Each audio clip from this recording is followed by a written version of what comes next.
Don't forget to like, follow, subscribe, and turn on notifications so that you will receive alerts when there are new episodes.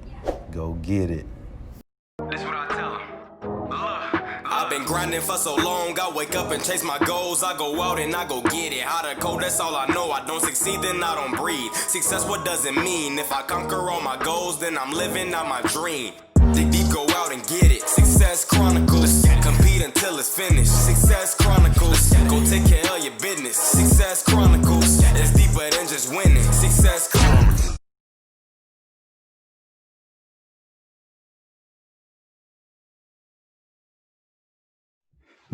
Hey, what's up, everybody? This is Chip Baker coming to you with another episode of the Success Chronicles.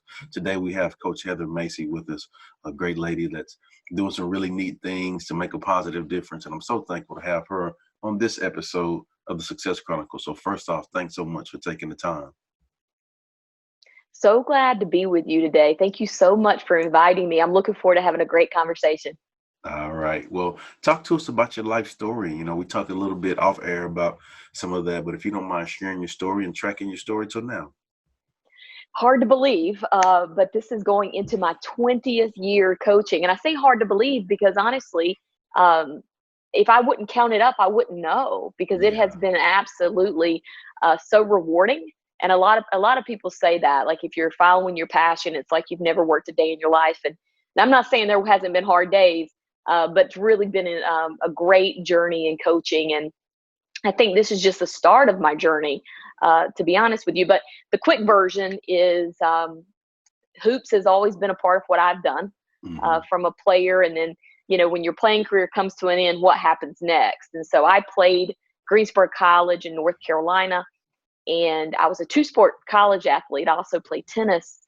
And I just kind of felt like, you know, what would you have to do to coach? Well, way back in those olden days, you know, you had to do both. You had to teach and you had to coach multiple sports, everything just to kind of make a living. And so I worked everything throughout college with an understanding of I may have to do several different things to really be able to follow my passion. So went and got a master's degree so I could be better prepared for the classroom. And obviously the difference of playing all the sports was just so that my resume would be extensive. And then all of a sudden graduation comes. Okay. And as everybody is kind of in that period of time right now, and you think you've got your life all mapped out, I go right away into a Division II top assistant spot. And I'm like, wait a minute, I thought I was going to have to, you know, do this and do this and do this. And so it was like fast track. And I went 5 years as an assistant coach at the Division I and Division II level. And at the age of 26, and I say it all the time, I appreciate Bobby Stewart. He hired me, but he was crazy and nuts to hire a 26-year-old for a head coaching position, Division II at Pfeiffer University, and that's close to Charlotte, North Carolina. And then I went to Francis Marion. So I was a Division II assistant coach for 5 years, and then had an opportunity to go to the Division I level as a head coach. Did that for 9 seasons, junior college coach at Spartanburg Methodist College. So proud to say from the playing as well as the coaching, I have literally been at every single level. So that's been, you know, I don't know how many people can say that they've done that. That's been really cool for me because a lot of people ask me like, oh, well, what about this? And could you coach there? And could you do this? And I go, you know, I think it's about adaptability. And I think it's about understanding the environment in which you're going in. And can you go into that environment, elevate it, and thrive within it? I love that. And it's all about being the glue, you know, just, you know, finding out, you know, what components are missing and how I can be the glue and make it come together. And, you know, and you know, one thing too, just hearing you tell your story, it makes me reflect on opportunities. And I think I wholeheartedly feel that opportunities bring opportunities, right? And then the bigger picture is, like, you know, that guy doesn't give you a chance unless he thinks that you're capable of doing that. And that's the beauty of athletics, or, you know, doing what we do, because like people believe in you, you know, a lot of times when you're like, really? You know, That's like, right. That's right. For real? You know, and so, you know, you work your way into it, but all along they're like, yeah, I know you're good. Like, that's why I brought you here. That's right. I've been told a lot more no's than I have yeses in my career. But Yeah. the key that I've learned is when someone tells you yes, yes, I believe in you. Yes, I want to hire you. Yes, I want you to lead our program. Or yes, I want you to come on and be my assistant coach. You need to bring honor to those people. I think too many times you get into a job and you go a year or two or three, and then you forget that that person gave you an opportunity when Come maybe on. other people didn't. And so I Come think on. that's an important thing to always remember is that whoever hired me as an assistant or an athletic director that hired me as a head coach, every single day I walk in, I want to make them look good, right? I want every single day them go, that was the smartest thing that I ever did was having her be a part of what we're doing. And so I would just challenge everybody who in the current position that they're in to look around and remember who put you in that position. God put you in that position. And then who ultimately you report to every single day who said, hey, I believe in you. I want you to come here and show a lot of gratitude for that. But also show a lot of loyalty and show a lot of appreciation to that person. Like, thank you so much, because without this opportunity, then these other doors may or may not have ever opened. And so I think that's important. Never forget where you started. Never forget who helped you get there. That's awesome. Well, what are 3 things you've accomplished in your life that you're proud of? I'm going to tell you something. That the easy answer to that is the championships, right? So you're a basketball coach. You go, well, I've won close to 300 games, and I've won these championships, and I've been coach of the year, and I've had WNBA player, and I got players playing pro, and now we have players who've left their junior college and gone on to 4-year scholarships. So that's the easy answer, but that ain't the answer. Not Come even on. close. No, that's not the answer. So, some of the things that I feel, the number one thing I feel like that I've accomplished is going through failure. See, a lot of people sit in failure and they never race through it or run through it or crawl through it or whatever it takes. And so I'm really proud to say that I have failed and I have risen up like a phoenix out of it. And so I think that probably my number one accomplishment is when I have fallen, to get out of the fetal position, put your big girl panties on and Yeah. keep it going, so I think that's probably my number one thing that I'm really, if I had to like really self-reflect of like all the things I've done in my career, that's probably the most significant one. And then I'm looking at it from a more holistic perspective and I'm going, what have you accomplished? Well, I wrote a book, a leadership book, 2 Feet Forward, Everyday Lessons in Leadership, and it's on Amazon, or you can go to our website and grab it. But, writing a book was really hard. It takes perseverance, takes vulnerability. You're willing to put out to be able to be criticized. A lot of people don't realize that. And the ability to stick through the process of getting a book published takes a lot of time, a lot of effort, and a lot of moving parts, a lot of teamwork. But ultimately, what I feel accomplished about the book is I've got something that's going to be there forever. So, my kids, grandkids, there's always like, wow, like I didn't know that, and a lot of times you don't tell them. Like I'll tell you, it's funny when the book came out. My sister has a son and a daughter, and so my nephew, who's 16, read the book. And now remember, I'm thinking, he and I've known him, since Yeah. he's little. Like he But knows me, he ain't right? know some of the things. He doesn't know. He Yeah. called me. He goes, I didn't know you did that. And I go, what do you mean you didn't know that? I was like, well, I guess you weren't born. You think about it, you probably don't go back and reflect. So I'm really, really proud of the fact that I've got something, a legacy that's going to last for a long, long time. And then the third thing that I feel like that I'm proud that I've accomplished as a coach, early in my career, I was so narrowed in and so Zoom focused that it was all about myself. And I was, I was singular focused. How could it benefit Heather Macy?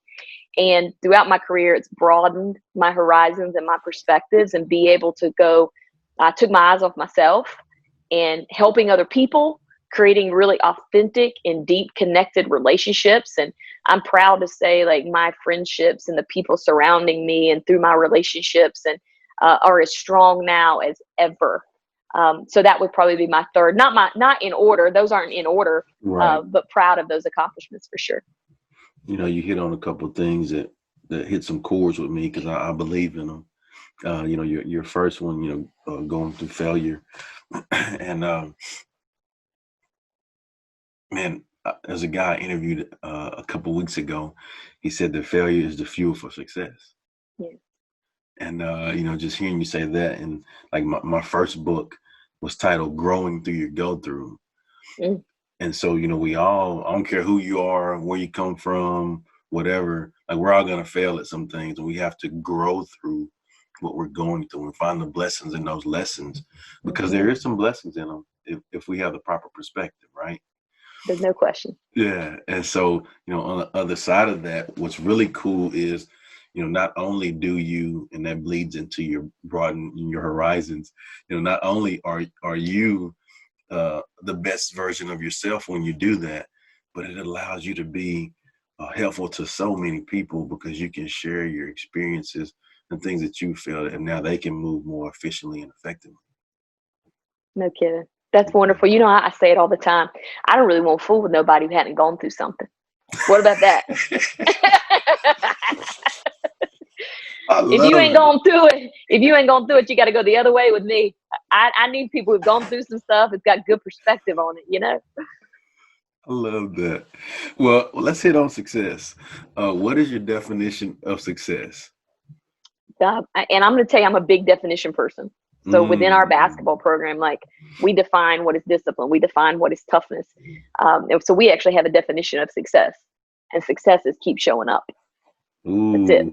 Okay. So I know, pretty simple. And I do believe success is how you define it from a more broader perspective. Success could be, having a great family and a great marriage, or success could be making X amount of dollars, or success could be the title that you've always wanted. It's all about how you define success with a goal.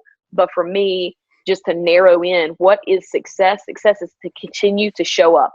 When most people would quit, when most people would throw in the towel, when most people would say, I'm quitting this job, I'm getting the divorce, like, I am fight or flight out of here. Success is you keep showing up, you keep doing it.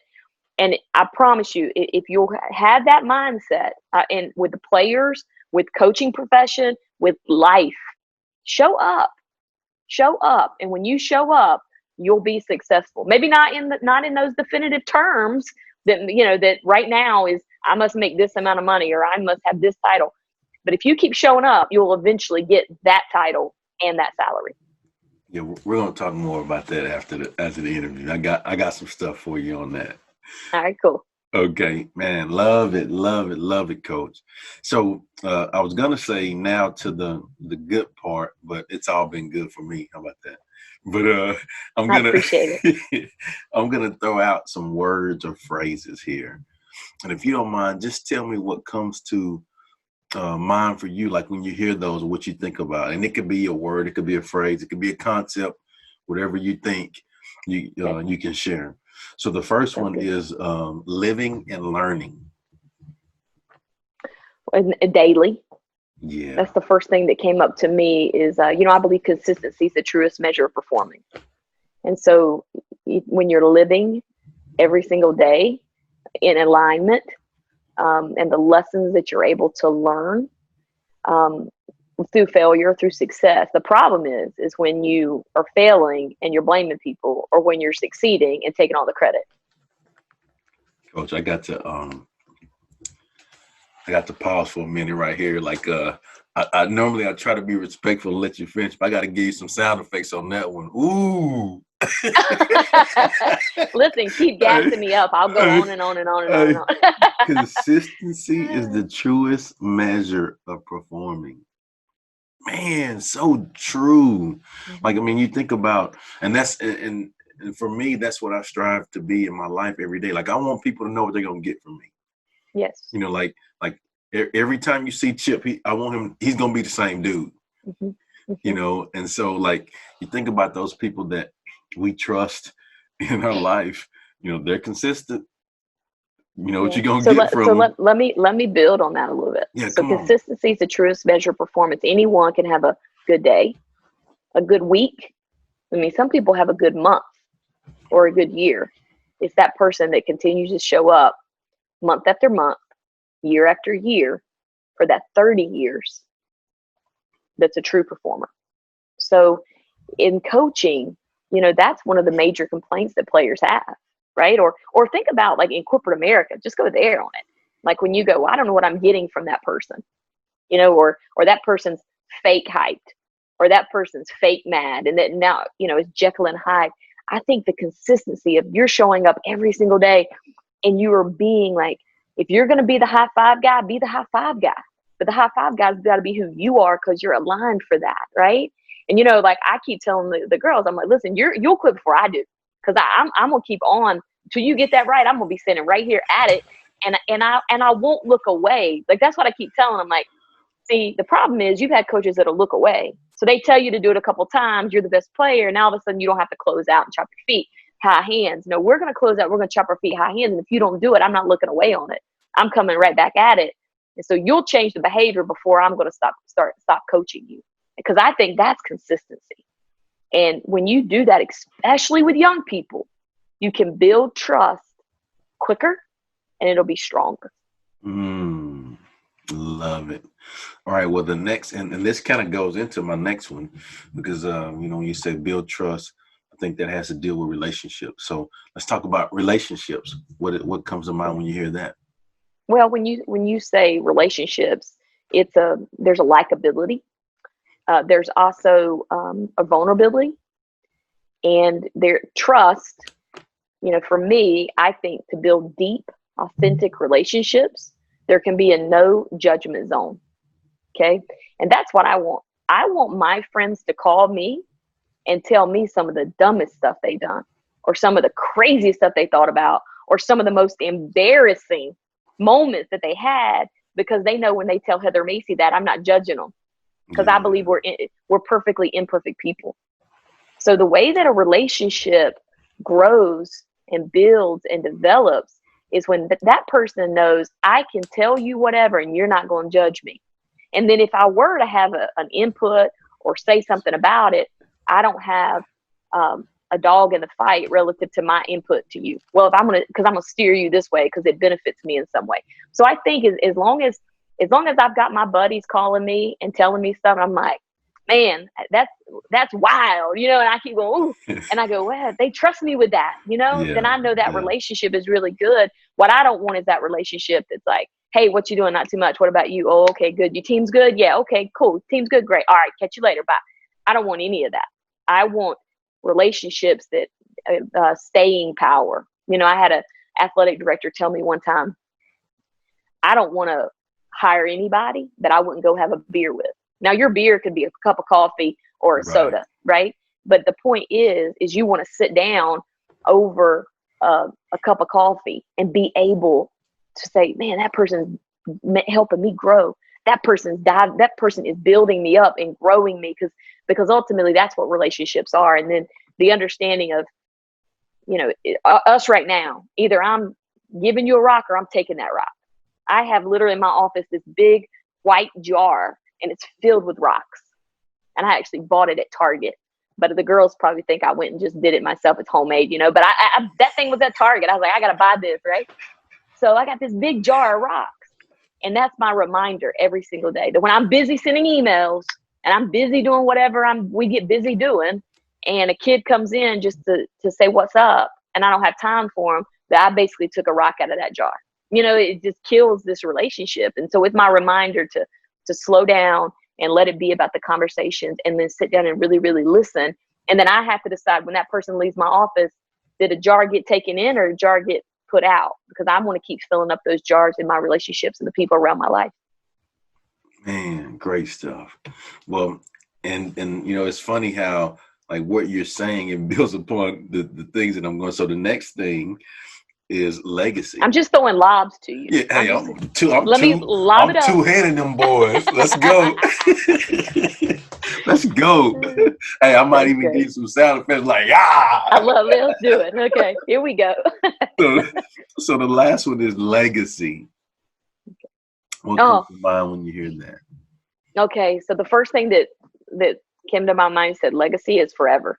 Yeah. And, that's when, you are dead and gone, and all of a sudden your name's on a floor somewhere, or you're in a Hall of Fame somewhere, and you're not even there to go accept it, right? So that's a forever. Or when that former player or that former assistant coach retells the story. That's that legacy that's being left. Or, hey, why are you always here early?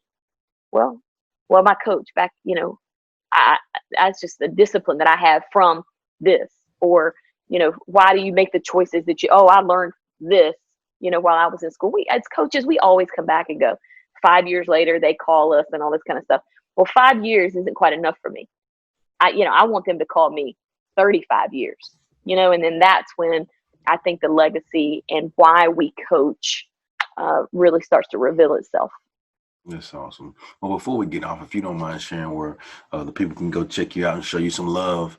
Yeah, I'd love to hear. I'd love to hear from everybody. Yeah, I'd love to hear from everybody. So, 2 Feet In, Heather Macy, and Macy's like the department store, Macy. And you'll see all of my things that I'm doing. I have 2 Feet In coaching, and all of that. 2 Feet In is about a level of commitment, and 2 Feet In is not a motto. 2 Feet In is a way of living. And so when you are 2 feet in a commitment, you're committed through the bad. You're not just committed when everybody's getting high fives and promotions. You are 2 feet in when things are going really tough, when you feel like that you've lost your way, being a whole different level of commitment. So anyway, it's 2 Feet In, Heather Macy on Twitter and all that, and 2 Feet In coaching on all the social media platforms. Or obviously you can email me anytime, or you can go to my website, heathermacyallaccess.com or influenceandimpactors.com. Reach out there. Love to hear from everybody. And thank you so much for inviting me and letting me be a part today. No, thank you so much for dropping these hot nuggets on us.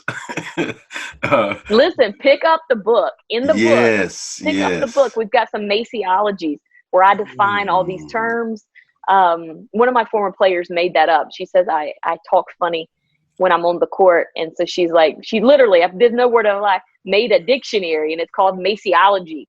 That's awesome. I just giggle and laugh about it. But you know what? I'm not talk funny, but talking funny equals a lot of winning. So we're just going to keep talking funny over here. Boom. Boom on it. 2-hand dunk on it. Love it. Well, again, thank you so much for taking the time to interview with the Success Chronicles, and I wish you continued success, Coach. Thanks. 2 Feet In with you always. All right. Well, thank you guys for checking out this episode. We'll see you next time. God bless. Go get it.